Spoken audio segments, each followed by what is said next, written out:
So here we are, this is the quarterfinal of the mixed tournament. This is against ThunderBird. So he leads with his Crobat and I lead with my Metagross as I did in the last battle. Actually, I think I have the same team as I did in the last battle if I'm not mistaken. So here I predicted the taunt, which was quite obvious because I thought he would predict my Stealth Rocks and therefore go for a taunt. So I go straight for the Meteor Match to get as much damage as I can. And here see it does quite a lot, so I don't think this Crobat is that bulky. So I'm able to finish it off with a Meteor Mash plus a Bullet Punch, so that his Crobat did not get to do anything here in this battle. Now he's gonna go out to Breloom, and you all know what Breloom's gonna do, it's gonna Spore. But here is the aim, because this Metagross actually has a Lumberry. So he Spores me, but that activates my Lumberry, so I'll wake up immediately, and then I just go for Explosion. So I didn't want to deal with Breloom if Meteor Mash had missed, or Meteor Mash plus Bullet Punch would not have taken it out. I might have had some problem with this Breloom, so Explosion was the safest option for me. The only problem is that I don't get to set up my Stealth Rock with Metagross in this battle. So we have a double down now, and we have both the Blind Switch.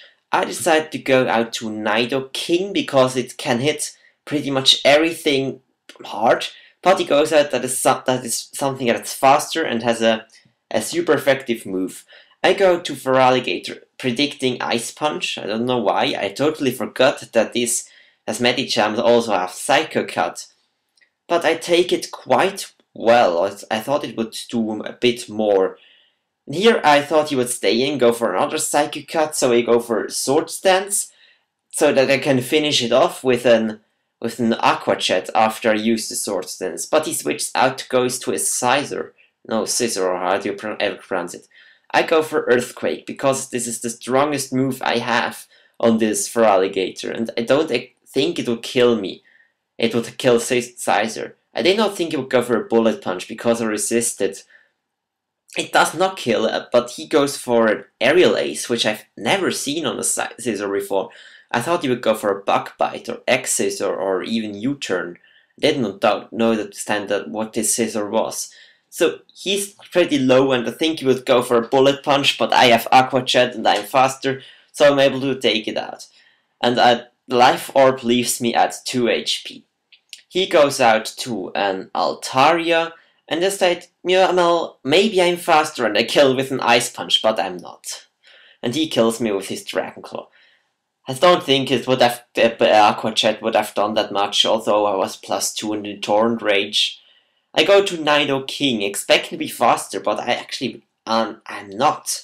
But I'm so glad that he went for Dragon Dance and instead of just attacking me, because I'm pretty sure an Earthquake would have 1-KO'd Nidoking, and I did not have many things that can effectively counter this Altaria. So I go for Ice Beam.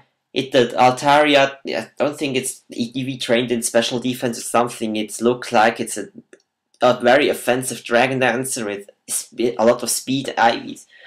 He only has 2 Pokemon left. One of them is his Medicham, which I'm still worried about, and I don't have a safe switch into a Psychic move after my Metagross is gone, so I just leave in my Nidoking as Death Order.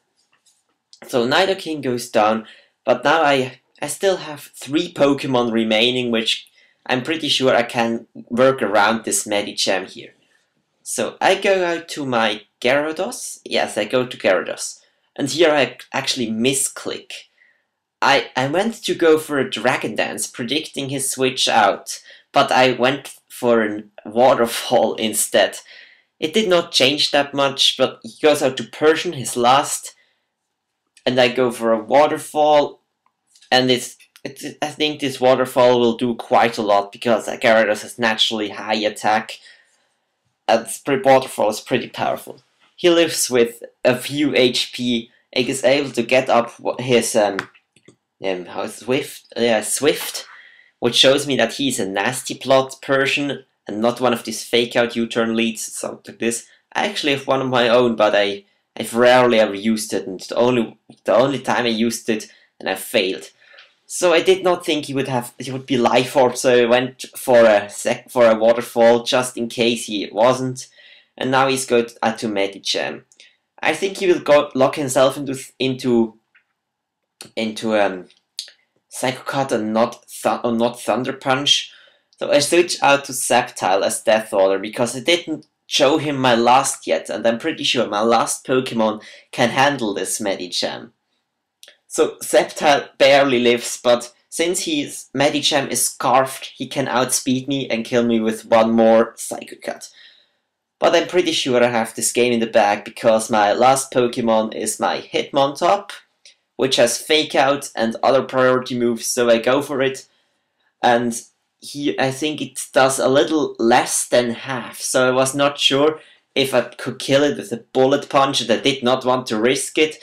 So I go out to Gyarados also as a Death Order, so that I can come back in and Fake Out it again. And that way my victory is pretty much sealed. So he Psycho Cuts, it won't do I don't think it will KO me after Intimidate, but really there is not much I can do. I can make wrong here, except if I would misclick on something else than Fake Out. So he kills off my Gyarados, and that means we have 1 versus 1, but I have the advantage because my Hitmontop has priority. So I go to it, Fake Out, and then I'll finish it off with a Bullet Punch, and that's gonna be a good game. So I move up to the semi-final. I have also recorded this battle, and I hope I will upload it soon. It was also a pretty interesting match, and you see this Hitmontop will play a big role in this match, as it did in this whole tournament. So I must say it was probably the most valuable Pokemon I had in all this tournament. So I hope you've all enjoyed this battle, and you see me all for the semi-final. Hi.